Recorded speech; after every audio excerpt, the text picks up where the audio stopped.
В настоящия епизод на проект Legacy, създаден за да отбележим 25-та годишнина на Българската асоциация за управление на хора, си говорим с Евгения или както е по-позната Жени Георгиева. Жени е HR практик, консултант, тренер на лидери, асоцииран сертифициран коуч към Международната коучинг федерация ICF с повече от 25 години опит. През последните 12 години работи като консултант личностно развитие и помага на организациите и техните лидери да изграждат и ръководят успешни екипи, да откриват и развиват силните страни и да се справят с предизвикателствата, свързани с управлението на хора. Магистър по организационно развитие от университета Пепърдайн в САЩ. Жени, добре сте дошла. Как се решихте да станете председател на БАУХ, да влезете в управлението на асоциацията? Здравейте, Ева, благодаря за поканата. Българската асоциация тогава БАУР, чрез управление на развитие на човешки ресурси, беше създадена вече 2000 година и аз бях неин член, може би от 2001-2002, вече не мога конкретно да кажа. И съм била на много от събитията, които тогава се организираха и бях много доволна, че по принцип вече има такава професионална организация, която да поставя на фокус професията човешки ресурси. И в един момент обаче, нали знаете, като във всеки стартап се развива и стига до етап, в който надраства бебешките си години. Така да кажем, има нужда вече да стъпи на друго ниво организационно. Към този момент, това е есента на 2003 година, аз бях бях директор човешки ресурси на Юнион Миниер Пирдоп Мед и доста неща, бяха изминали 5-6 години от приватизацията на тази фирма. Много неща бях подредила в работата ми като HR и си казах тогава, че може би асоциацията има нужда да се влеят нови сили, хора, които са действащи практици. И тази идея се споделяше и от моите колеги, с които после станахме членове на управителния съвет. Така че решихме да се кандидатираме на Общото събрание през ноември 2003 година. Тогава и предложихме и променихме на Общото събрание устава, така че управителният съвет от 3 души стана 7. Споменахте членове на управителния съвет. Помните ли с кои ваши колеги бяхте в управителния съвет? Разбира се, че помня. Те са по-голямата си част са ми приятели до ден днешен.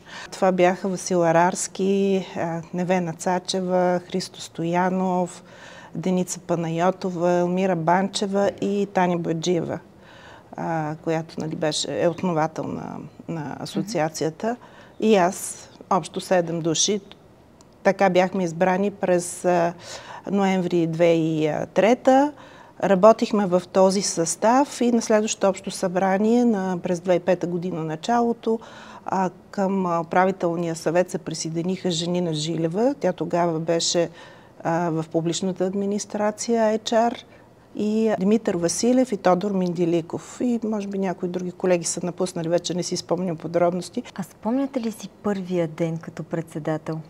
То не може да се каже ден, защото ние работихме вечерите.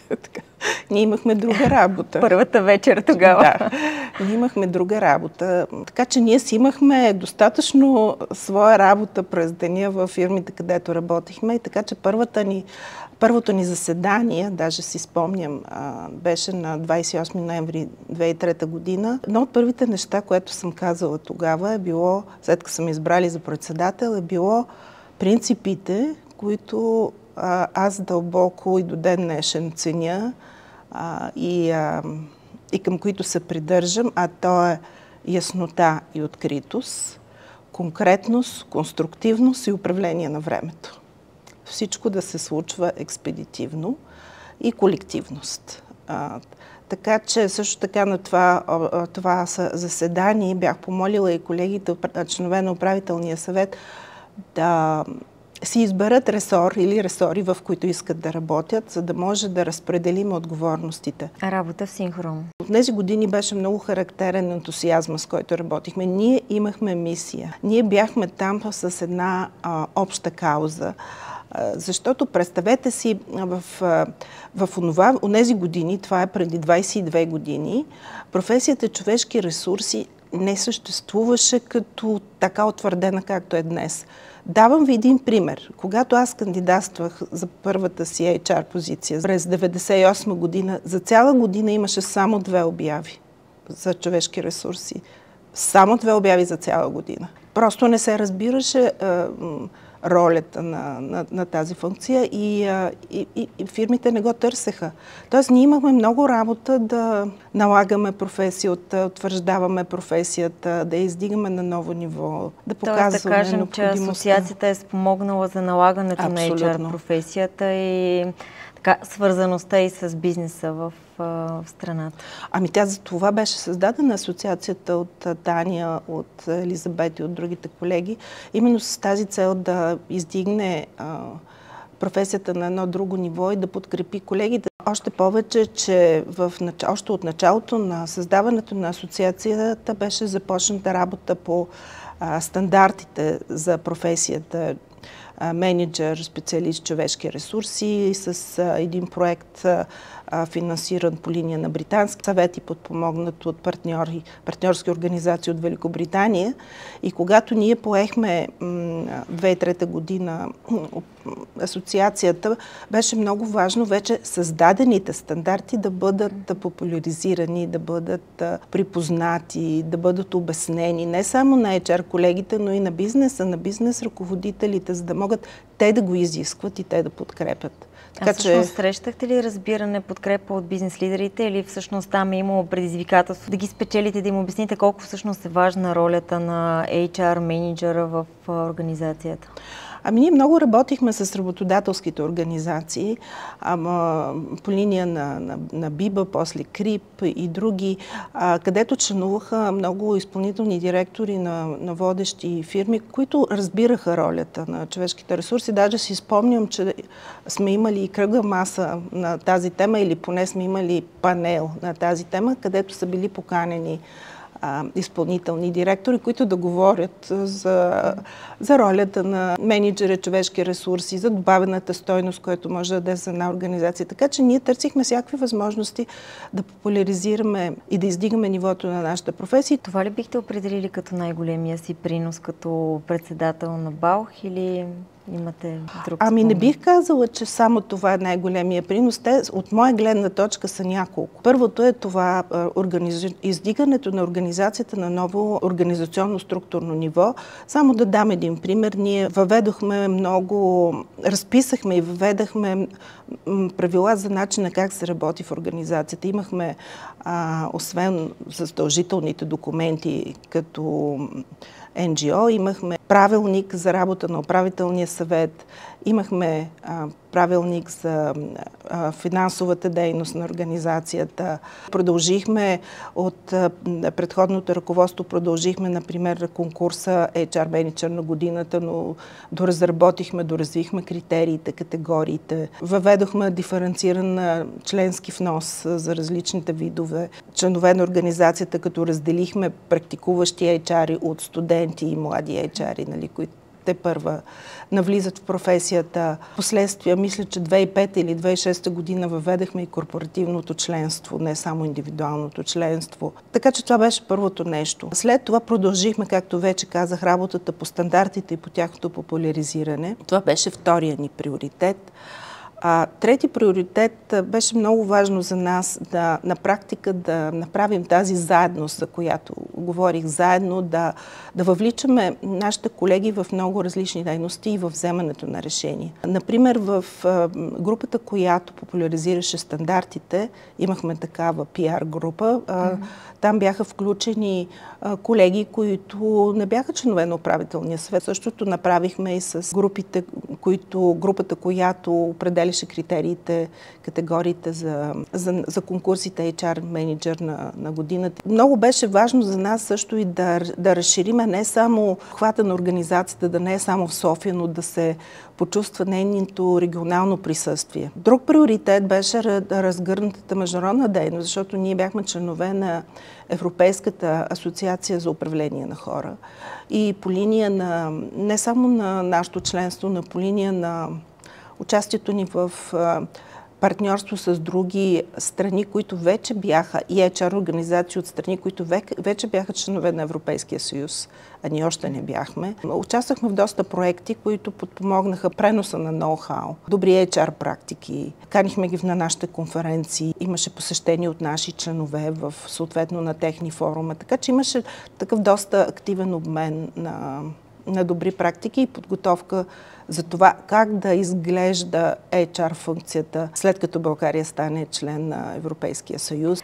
Вие сте поела щафетата, така да се каже, на председателския пост от Таня Бояджиева. Да. Какво наследство получихте? Аз съм много благодарна на Таня и на Елизабет Вачкова и на другите колеги, които не само прозряха необходимостта от създаване на такава професионална организация, но и го направиха. Те са първопроходци за мене и трябва да се отдаде дължимото, защото все някой трябва да сложи началото и те го сложиха 2000-та година и това беше много дълновиден ход от тяхна страна, защото ако не беше създадена организацията, ние нямаше какво да издигаме на по-високо ниво и да продължим да предадем на следващите колеги. В този ред на мисли, какво предадохте на следващите колеги? Само да довърша на предходния ви въпрос.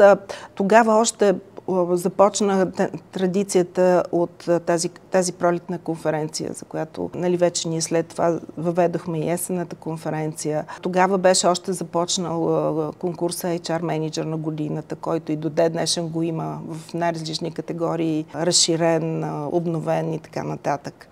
Тоест имаше много неща, които те бяха започнали и ние просто доразвихме и предадахме нататък. А какво предадахме? Смея да твърдя, че на следващия председател Светла Стоева предадахме една организация, която вече беше на едно по-добро ниво, структурирано. Организация, която беше вече се утвърдила като водеща такава. Организация, която устоя на тенденцията в онези години всякакви организации да се роят, да се цепят, да се делят. Ние останахме единни, цели. Организация, която се увеличаваща се постоянно членска маса.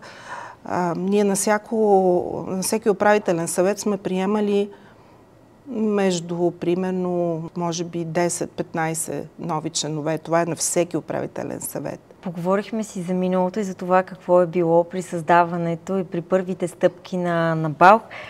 Как си представяте БАУХ и HR средата в следващите 5, дори 10 години? В момента вече AI ни интервюира. Има ли шанс ние да интервюираме роботи или как смятате, че ще се развие тази дейност? Това е един много интересен въпрос, защото аз напоследък много се интересувам от... В момента основно работя като коуч, като специалист, който подпомага развитието на лидери и не само. И основно като коуч, който се интересува от това как ще се промени професията, която подпомага развитието на хора. И следя различни форуми, вебинари и така нататък. И това, което колеги, които така са много по-напред с футуристичните тенденции, тенденциите за развитие на изкуствения интелект, казват, че да, може би изкуственият интелект ще усвои някои алгоритми, може да интервюира, да кажем, хора, може дори да коучва някои хора. Но това, което никога няма да изчезне, е чисто човешкото емпатийно отношение като на едно човешко същество към друго. И в този смисъл бих казала, че за нас е много важно да запазим Това, което ние се опитахме да създадем в нашия мандат, да чуваме хората какво искат. Хората, имам предвид колегите, професионалистите, да ги питаме, да ги чуваме. Дори да чуваме и неизказаното, и неизказаните потребности, да откликваме на тях, защото само тогава ти можеш да бъдеш оценен и търсен, когато ти си там, за да подпомогнеш и това, което даже не ти е казано в прав текст. Какъв съвет бихте дали на настоящия председател? Нещо в този дух. Аз съвет не мога да давам. Ние в коучинга съвети не даваме. Само мога да споделя, че от моя гледна точка най-ценното е, когато питаш другите, усещаш техните проблеми, питаш ги за техните проблеми, слушаш ги, чуваш ги, въвличаш ги, за да можеш да бъдеш от полза и да служиш. И бих казала, че всяка една позиция е временна и всеки един етап в кариерата е временен. Живота върви напред и ние с него.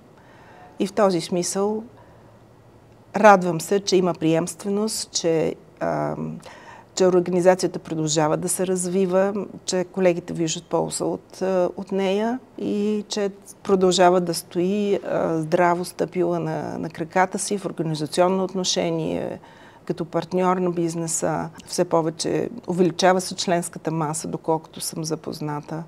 Така че просто да продължава започнатото.